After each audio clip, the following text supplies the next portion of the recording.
UNDC start करें फिर? हाँ करें सर। आप कर रहे हो मैं करूँ?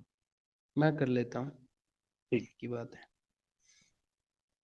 चौथा लेसन है, मिल गया होगा, 176 पे है पेज नंबर। पीडीएफ भी मिल गई होगी, इसी में है, 4-5 पीडीएफ हाँ, भेजे हुए हैं इसी एक सौ ग्रुप में। छिहत्तर हाँ 176 पे है। पहला क्वेश्चन है, वृद्धि एवं विकास, इसके बारे में आरिफ सर आपने बताया था, वृद्धि और विकास के बारे में बहुत सारा बताया था। वृद्धि एवं विकास के संदर्भ में निम्न कथनों पर विचार कीजिए। क्या वृद्धि है और क्या विकास है? किसी देश की वृद्धि और उसका विकास से संबंधित है, और मुख्यतः मानव का। नंबर 1, विकास है मात्रात्मक और मूल्य निरपेक्ष होता है। मात्रात्मक है और मूल्य निरपेक्ष होता है कौन? विकास। नंबर 2, वृद्धि का अर्थ है गुणात्मक परिवर्तन से होता है। ये विकास का अर्थ होता है गुणात्मक, और यह मूल्य निरपेक्ष होता है। वृद्धि धनात्मक और ऋणात्मक दोनों हो सकती है, किंतु विकास उस समय तक होता है जब सकारात्मक वृद्धि होती रहो। इसमें भी थोड़ी समस्या है।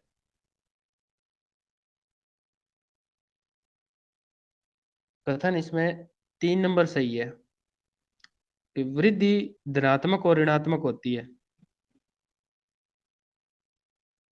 किंतु विकास है उस समय तक होता है जब सकारात्मक वृद्धि होती रहे। ठीक है। बाकी विकास है मात्रात्मक और मूल्य निरपेक्ष। पढ़ते हैं इसके बारे में, इसका व्याख्या क्या कह रहा है। इसकी व्याख्या है इसकी कि वृद्धि और विकास दोनों समय के संदर्भ में परिवर्तन को इंगित करते हैं। समय के संदर्भ में परिवर्तन को इंगित करते हैं। दोनों के बीच अंतर यह है कि वृद्धि मात्रात्मक और मूल्य निरपेक्ष होता है। ठीक है। उसके बाद में है, वृद्धि धनात्मक अथवा ऋणात्मक हो सकती है। विकास का अर्थ गुणात्मक परिवर्तन से, हाँ ये तो है ही ना, दूसरा कथन इसी कारण से है, क्योंकि वृद्धि को गुणात्मक बताया द्वितीय में। परंतु क्या है कि विकास गुणात्मक होता है। विकास का अर्थ गुणात्मक परिवर्तन से है, जो कि मूल्य निरपेक्ष होता है। इसका अर्थ विकास तब तक नहीं हो सकता जब तक कि वर्तमान दशाओं में वृद्धि न हो।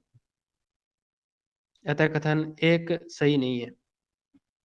विकास उस समय होता है जब गुणवत्ता में सकारात्मक परिवर्तन हो। गुणवत्ता में सकारात्मक परिवर्तन हो तभी विकास होता है।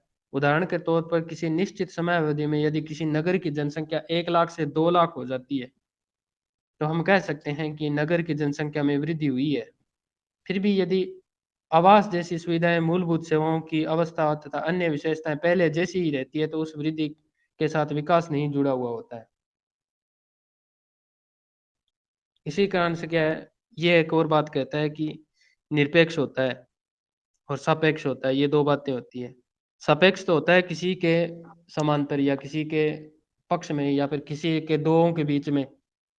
निरपेक्ष होता है जो मूल चीज होती है वही। जैसे एक गांव है, एक गांव का विकास अवधि है वो अलग होगी, और दूसरे गांव की विकास अवधि है वो अलग होगी। एक गांव में 5 व्यक्ति हैं, वो प्रति साल व्यक्ति हैं वो बढ़ रहे हैं। एक गांव में 20 व्यक्ति है, वो प्रति साल बढ़ रहे हैं, परंतु दोनों में किसी प्रकार का संबंध नहीं है, परंतु विकास दोनों का ही हो रहा है। तो इस कारण से कहते हैं कि जो विकास होता है वो सापेक्ष होता है। ठीक है। नंबर 2 है, मानव विकास के संदर्भ में निम्नलिखित कथनों पर विचार कीजिए। मानव विचार की जो अवधारणा है, मानव विकास की जो अवधारणा का प्रतिपादन अमर्त्य सेन ने के द्वारा किया गया, और मानव विकास की अवधारणा में सभी प्रकार के विकास का केंद्र बिंदु पर्यावरण है। आरिफ सर एक बार आप शुरू करो, मेरे यहाँ पर मच्छरों ने तंग कर रखा है जी लाइट सर, के मैं साथ। पढ़ता हूँ ना। हाँ जी सर, मैं एक पहले से फाइल क्वेश्चन ऐड को करता थोड़ा सा हूँ। रिपीट मार देता हूँ। ठीक है। कर लो सर। जो पह, जी हम पहला क्वेश्चन पढ़ रहे थे, इसमें वृद्धि और विकास के बारे में बात कर रहे थे। वृद्धि और विकास के बारे में हमने बताया था कि विकास जो है वो सभी पहलुओं को लेकर साथ में होता है, वृद्धि किसी एक पहलू को लेकर हो सकता है। उसके अलावा ये बात, जो पहला ऑप्शन था वो ये कह रहा था कि विकास कैसा होता है, विकास गुणात्मक होता है। इसमें क्या बता रखा है, मात्रात्मक बता रखा है, जो गलत है। उसके अलावा ये जो विशेषता बता रखी है ना, मात्रात्मक और निरपेक्ष, ये दोनों विशेषताएं वृद्धि की थी। मतलब उल्टा दे दिया, देखो नीचे वाले में गुणात्मक दे दिया। मतलब नीचे जो ऊपर विकास लिख रखा है ना, उसकी जगह अगर हम वृद्धि कर देंगे तो पहला ऑप्शन सही हो जाएगा, और नीचे वाले में हम विकास कर देंगे तो ये भी सही हो जाएगा। तो इसका मतलब ये हो गया कि जो आगे की विशेषता है वो एक दूसरे के विपरीत दे दी इन लोगों ने, है ना। मात्रात्मक नहीं होगा विकास, गुणात्मक होगा। जबकि वृद्धि कैसी होती है, मात्रात्मक होती है। और मूल्य की बात करें तो निरपेक्ष किसमें होगा, वृद्धि में, जो डायरेक्ट कोई चीज को बता देती है। और सापेक्ष होता है किसी चीज को जब हम अनुपात में निकालते हैं उस तरीके, तो सापेक्ष होगा किसका, विकासात्मक का। और आगे जो तीसरी लाइन थी कि भी वृद्धि जो है धनात्मक और ऋणात्मक दोनों हो सकती है। वृद्धि धनात्मक भी हो सकती है और ऋणात्मक भी हो सकती है, जबकि विकास है वो सकारात्मक ही होगा, मतलब धनात्मक ही होगा।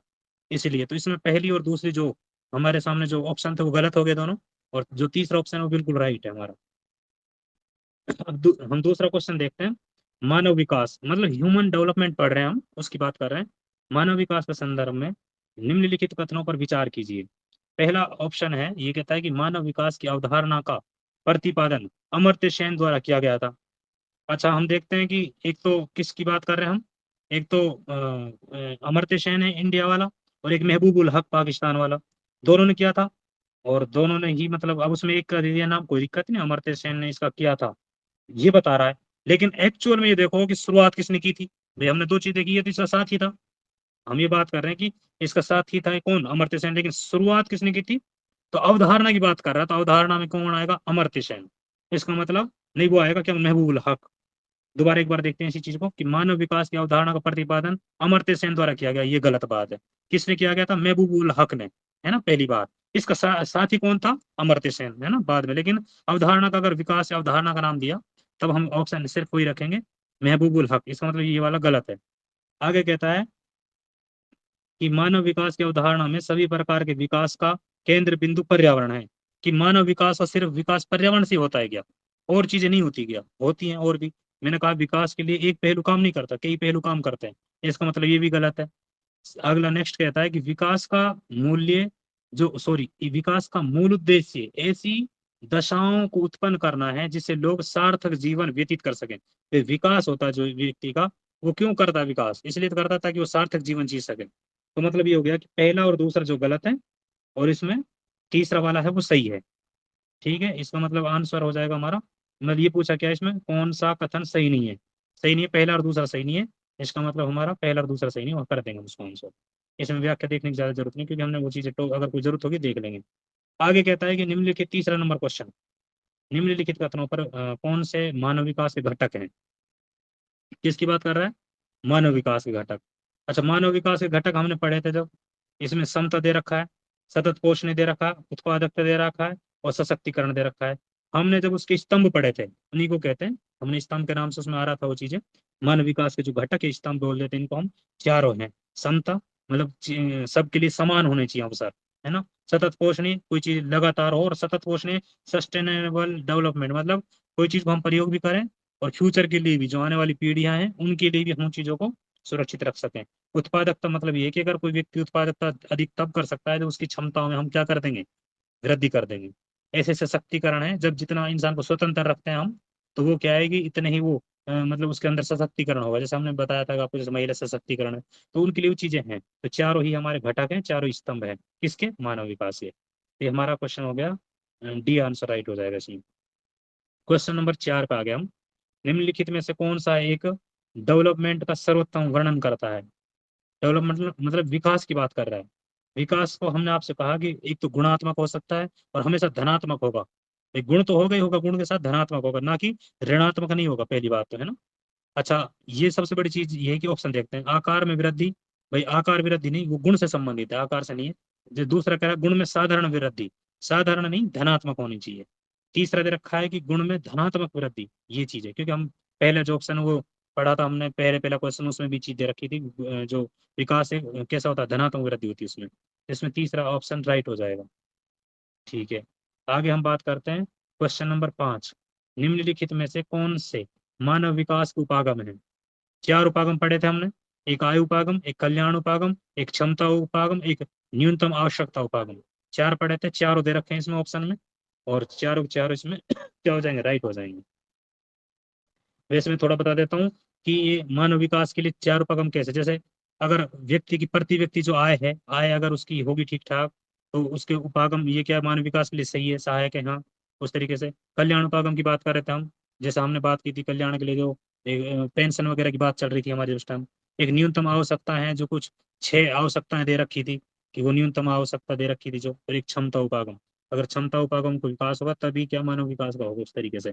और ये 2 शब्द मैंने आपसे पूछे थे, एक तो क्षमता की बात करी थी, एक स्वतंत्रताओं की बात की थी। ये दोनों शब्द किससे जुड़े हुए हैं? दोनों ही दो अमर्त्य सेन से जुड़े हुए हैं। जबकि अवसर की समानता किसे, अवसर के विकल्पों की बात करता है तो वो महबूबुल हक जुड़े हुए हैं। उस टाइम अच्छे से बात हुई थी, दोनों शब्दों की, मैंने तीनों शब्दों की आपसे बात की थी। आगे क्वेश्चन नंबर 6। ये कहता है कि प्रदेश के मानव किसी प्रदेश में मानव विकास में कमी दर्शाने वाला सूचक कौन सा है? अगर हम किसी प्रदेश की बात करें, उसमें मानव विकास में अगर कमी दर्शाने की बात कर रहा है, तो उसके लिए हम देखते हैं क्या है। और इसमें से ये पूछा लास्ट में कौन सा सही है। तो मानव विकास की कमी दर्शाने के लिए ये कह रहा है 60 वर्ष की आयु तक जीवित न रह पाने की संभावना है। अब एक बात बताओ, जब वो इंसान 60 वर्ष तक ही नहीं जी पा रहा है, तो क्या मानव विकास में मतलब ये कमी दर्शाने वाला सूचक है या नहीं है? है भाई, कमी दर्शा रहा है, मानव विकास इतना नहीं हुआ है। आगे कहता है कि प्रौढ़ साक्षरता दर का कम होना, कि जो प्रौढ़ साक्षरता है दर उसका कम होना, ये भी उस चीज को दर्शाता है। संसाधन तक पहुंच सुनिश्चित न हो पाना, संसाधन, ये वाला थोड़ा सा एक बार देखना पड़ेगा, पर दोबारा क्वेश्चन पढ़ते हैं। ये कहता है कि जो निम्नलिखित में से किसी प्रदेश में मानव विकास में जो है कमी दर्शाने वाला सूचक है, हमने सूचक पढ़े तो उसमें लिख रहे थे एनसीईआरटी में, और वहीं से क्वेश्चन आया है। इसमें क्या है कि ये कहता है कि 60 वर्ष की आयु तक जीवित न रह पाने की संभावना है। तो ये क्या है, उसका सूचक है। इसमें शायद एनसीईआरटी की लाइन ऐसा कुछ 40 था, ऐसा कुछ दिखा रखा था उस टाइम। प्रौढ़ अवस्था जो है उस साक्षरता दर की बात कर रहा है कम की, वो निरक्षरता से संबंधित था। एक ये है थर्ड ऑप्शन है जो संसाधनों तक पहुंच सुनिश्चित न होना, तो ये इसमें सही नहीं है। मतलब ये भी सही है यार, ये पहला वाला गलत है, 40 वाला ही आएगा उसमें। मतलब इसमें क्या करेंगे हम, दूसरा और तीसरा सही है, जो पहला है वो गलत है। क्योंकि 40 मुझे याद आ रहा है, एनसीईआरटी में 40 कुछ लिख रखा था कि 40 वर्ष का ऐसा कुछ दे रखा था आंकड़ा। एक बार इसकी व्याख्या और देख लेना, दूसरा और तीसरा तो बिल्कुल सही है। एक तो प्रौढ़ साक्षरता दर को कम करने वाली बात करें, जो संसाधनों तक पहुंच ही नहीं हो पा रही है, तो इसकी दर्शा रहे हो। लेकिन एक बार व्याख्या देख लेते हैं, मुझे हाँ ये दे रखा है, इसमें दे रखा है। इसमें क्या रखा है कि मानव जो गरीबी सूचकांक मानव विकास मापन का सूचकांक है, जो गरीबी के लिए देख रहे थे हम मानव सूचकांक, उसके लिए ये मानव विकास सूचकांक है जो मानव विकास की कमी मापता है। मानव विकास में कमी को दर्शाने वाले निम्नलिखित कारक हो सकते हैं, जैसे 40 वर्ष की आयु तक जीवित न रह पाने की संभावना, 60 नहीं थी वो 40 थी, इसलिए वो गलत ऑप्शन है। उसमें सही पूछा था, प्रौढ़ निरक्षरता की दर है, और एक स्वच्छ जल वगैरह तक पहुंच होनी चाहिए, संसाधनों तक पहुंच होनी चाहिए, उस तरीके से। तो ये दोनों चीजें सही हो जाएंगी, और एक फर्स्ट वाला ऑप्शन जो गलत हो जाएगा। आगे आगे हम क्वेश्चन नंबर 7, मानव विकास सूचकांक के संदर्भ में निम्नलिखित कथनों पर विचार कीजिए। मानव विकास है, और उसकी बात किसकी कर रहे हैं हम, सूचकांक की, ठीक है। और ठीक है, एनसीईआरटी में सबसे बड़ी चीज ये है कि भाई अगर वो लाइनें हमें याद है ज्यादातर चीजें, है ना, तो वो चीजें नहीं नहीं, ऑप्शन में पिछले, क्या। सही है जी। सर आपकी बात। पिछले वाले में वो 40 वाला ही था। जैसे हाँ। वो कह रहा है कि भी कोई एक ऐसा देश है जहां पर कोई व्यक्ति 40 साल को ही पार नहीं कर पा रहा है। हम्म। अगर वो 60 को पार कर गया तो उसने तो अपनी जिंदगी जी ली ना प्रौढ़ावस्था हाँ तक। सही बात, सही बात। भी एक देश है, जैसे मान लो कोई भूटान है या कोई और गरीब देश है, वहां कोई व्यक्ति है, अधिकतम व्यक्ति है वो 40 ही पार नहीं कर रहा है, तो वो तो वहां पे हम्म। 40 का आंकड़ा तो एनसीईआरटी में दे रखा है। ये एनसीईआरटी में दे रखा है कि यह एक बिना आय वाला माप है जिसमें प्रदेश के मानव विकास में कमी दर्शाने के लिए 40 वर्ष की आयु को जीवित न रहने पाने की संभाव्यता तथा प्रौढ़ निरक्षरता, स्वच्छ जल व उसमें लोगों की संख्या, और अल्प भार वाले के छोटे जाने कुपोषण वाले बच्चे, वो भी इसमें शामिल आ जाएंगे। यानी कि अगर कुपोषण वाले बच्चों की अगर नाम भी बताए ना तो भी उसमें सही है। जी। तो 40 ही सही रहेगा। हाँ, क्योंकि उसमें क्या सर वही चीज है, क्योंकि मुझे याद आ रहा था 40 हम्म कहीं शायद देखा, लेकिन वो कई बार ऐसा होता है एनसीईआरटी है, जब तक रिवीजन नहीं हम्म होगी कोई चीज़, क्योंकि कई बार अपन रिवीजन नहीं करते, ध्यान नहीं देते चीज़ों पे, हम्म, और क्वेश्चन वहीं से ही आते हैं। जब कई बार ऐसे क्वेश्चन आते हैं ना, फिर वो कंफ्यूज करते हैं इसी वजह से। सही है ठीक है, सही है सही। अब हम पढ़ रहे हैं क्वेश्चन नंबर 7। ये कह रहा है कि मानव विकास सूचकांक स्वास्थ्य, शिक्षा और संसाधनों तक पहुंच जैसे प्रमुख क्षेत्रों में निष्पादन के आधार पर देशों का क्रम तैयार करता है। अच्छा, पूछ क्या रहा है हमसे, ये पूछ रहा है कि भाई मानव विकास सूचकांक के संदर्भ पूछ रहा है, और ये पूछा है कौन सा सही नहीं है। ठीक है, तो पहला तो सही है। ये कह रहा है मानव विकास सूचकांक के लिए स्वास्थ्य है, शिक्षा है, संसाधनों तक पहुंच है, जैसे प्रमुख क्षेत्र हैं जो निष्पादन के आधार पर देशों को क्रम तैयार करता है, ठीक है। दूसरा कहता है कि मानव विकास सूचकांक क्रम 0 से 1 के बीच के स्कोर पर आधारित होता है, ये भी हमने पढ़ा है। आगे कहता है कि मानव विकास सूचकांक स्कोर 1 के निकट होगा, मानव विकास उतना ही क्या होगा, निम्न होगा, नहीं, जबकि उच्च होता है। क्योंकि हम देखते हैं अच्छा। जितना मानव विकास का क्या होगा, 1 की तरफ बढ़ेगा, तो वो क्या है, अत्यधिक उच्च बोलते हैं इसको हम, जो हम 0.80 के बाद की बात कर रहे थे, हम 0.80 के बाद की बात कर रहे थे, जितना अधिक होगा इतना ही वो उच्च, मतलब अत्यधिक उच्च मानव विकास होगा, है ना। और हमने इसमें चार वो पढ़े थे, एक तो 0.80 के बाद वाला, ठीक है, एक 0.70 से 79 वाला, और एक 55.55 से और 69 वाला, है ना, और एक 0.55 से कम वाला। चार ऑप्शन पढ़े थे हमने, जिसमें अत्यधिक उच्च था, मध्यम था और निम्न था। तो जितना हम 0 से 1 के बीच में रहती है ये मानव विकास की, और जितना हम 1 की तरफ जाएंगे, इसका मतलब ये है कि वो इतना ही ह्यूमन डेवलपमेंट में आगे है। इस हिसाब से ये तीसरा ऑप्शन गलत है हमारा, और पहला और दूसरा सही है। इसका मतलब हमें सही नहीं है, तो तीसरा ही सही नहीं है, उसको हम निकाल देंगे बाहर। निम्नलिखित में से कौन मानव विकास रिपोर्ट HDR को जो है प्रकाशित करता है? UNDP, जो पहला ही चित्र दे रखा था, उस चित्र में साइड में कोने पे भी लग रहा था UNDP, जब मैं कह रहा था कि यार उसमें कुछ चित्र में दे रखा है, कुछ नहीं था, वो काला काला दिख रहा था, लेकिन उसमें UNDP जरूर दिख रहा था। तो वही है वो, संयुक्त राष्ट्र विकास कार्यक्रम UNDP, ये इसकी जो रिपोर्ट को वो प्रकाशित करता है, ठीक है। इस तरीके से हम देख लेंगे।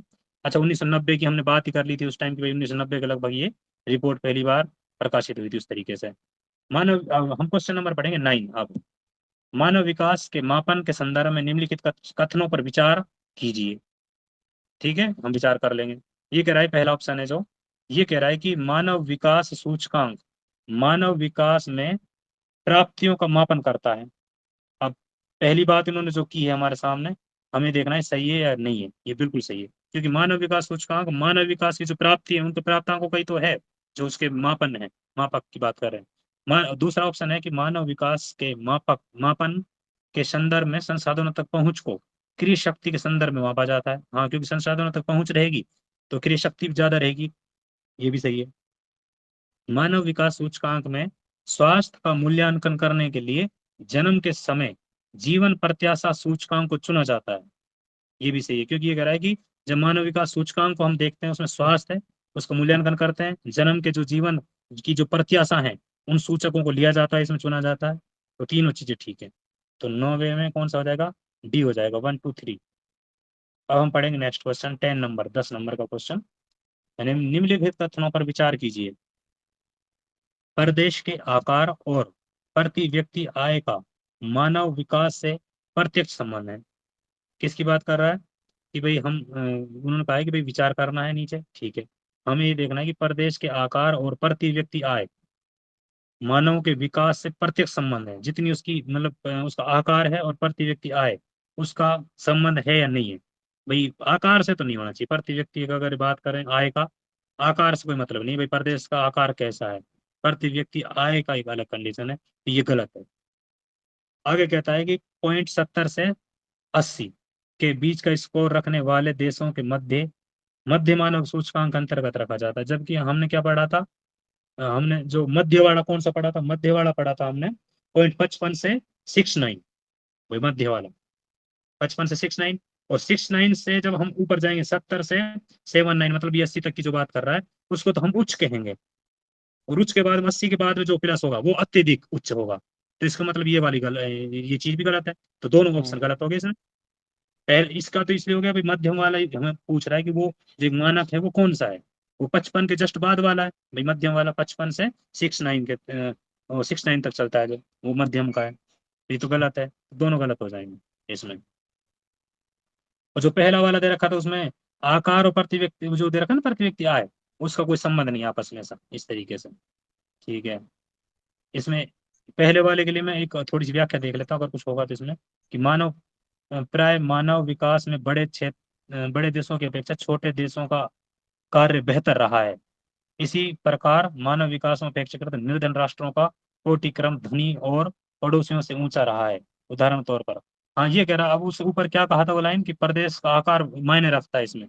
जबकि ऐसा नहीं, कई बार क्या छोटे देशों में अच्छी, देखो आप देखते हैं विकसित हैं वो चीजें उस तरीके से। अब हम क्वेश्चन नंबर, अच्छा आपके सामने व्याख्या में दे रखा है वो लिस्ट एक बार दोबारा से देख सकते हो आप, मध्यम वाला कौन सा है, 55 से 69 पूछा था, है ना, वो वाला यस आप सर देख यही सकते हैं। था। पॉइंट 55 से, हाँ तो ये चीज हमारे दिमाग में रहना चाहिए। कई बार क्या है, ध्यान नहीं रहता कि मध्यम हम सोच सकते हैं, इसे ऊपर वाला सोच रहे हैं, तो दोनों उच्च वाले होते हैं ऊपर वाले, एक तो अति उच्च होगा और एक उच्च होगा, फिर मध्यम आएगा और एक निम्न आएगा। इस तरीके से हम थोड़ा सा याद कर सकते हैं। अब आ गया क्वेश्चन नंबर 11। ये कहता है कि 1990 में मानव विकास सूचकांक निम्नलिखित में से किसके द्वारा तैयार किया गया है। अच्छा, जो हम बात कर रहे थे कि मानव विकास जो सूचकांक था, हम पहली बार जब बात कर रहे थे, तो सर्वप्रथम कौन लेकर आया था, भाई उसी की बात करेंगे। अगर आपके हम्म। सामने चारों ऑप्शन अलग अलग हैं, तो पहली बार आपको महबूब उल हक को ही मानना पड़ेगा, है ना, वही है बेचारा किसी सब कुछ। तो पहली बार तैयार किसने किया, महबूब उल हक, कहाँ से हैं, पाकिस्तान से, तो ऑप्शन डी हो जाएगा। ठीक है, तो ये हो गया हमारे सामने। और इसमें 1990 में दिया था, उसके बाद में जो यूएनडीपी है, संयुक्त राष्ट्र विकास कार्यक्रम, उसने पहली बार इसको क्या किया, प्रकाशित किया। तो इस तरीके से ये चीजें हो जाएंगी। पहला ये वाला हमारा चैप्टर हो गया। अब हम पढ़ेंगे चैप्टर नंबर 5।